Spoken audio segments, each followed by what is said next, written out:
In this session, we will be examining a lung specimen removed from a 73-year-old female known to have chronic pulmonary tuberculosis.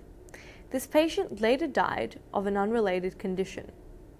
Macroscopically, we can see that on the cut surface, close to the apex here, that there is a thick-walled cavity measuring approximately 2.2 centimeters in diameter.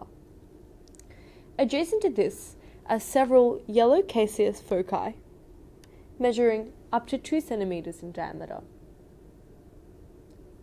It is evident that these caseous foci are separated from one another by fibrous connective tissue. On the reverse side, there are fibrous adhesions which, like the tuberculosis foci, are predominantly apical. We will now discuss the microscopic appearance of chronic tuberculosis.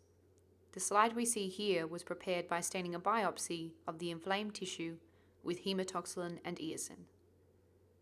Tuberculosis is an immune-type chronic granulomatous inflammation in which granulomas form.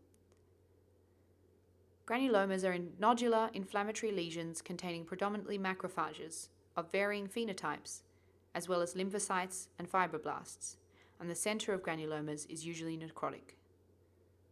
This is in contrast with the granulation tissue we observed in the abscess specimen, which indicated tissue regeneration.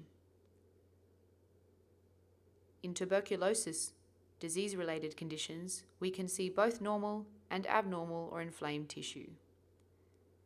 Here we see normal tissue observed by intact alveolar spaces, compared with nodules or tubercles. Here we observe the tubercles in higher magnification, and we can see lymphocytes and Langerhans-type giant cells in the tissue, clearly observed because of their typical horseshoe-shaped arrangement of nuclei. We can also see epithelioid cells, which are differentiated macrophages, so called because of their elongated and epithelial cell-like appearance.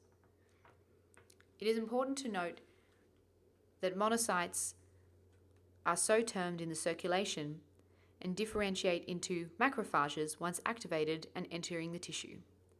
From here, they differentiate further into epithelioid cells following cytokine activation, and further again to giant cells, which are formed by the fusion of several epithelioid cells.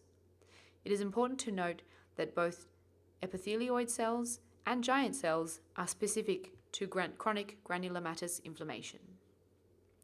Finally, in the granuloma, we can see areas of caseous necrosis typical of tuberculosis pathology, and some areas of fibrosis where we can observe fibroblasts at the edge of the granuloma.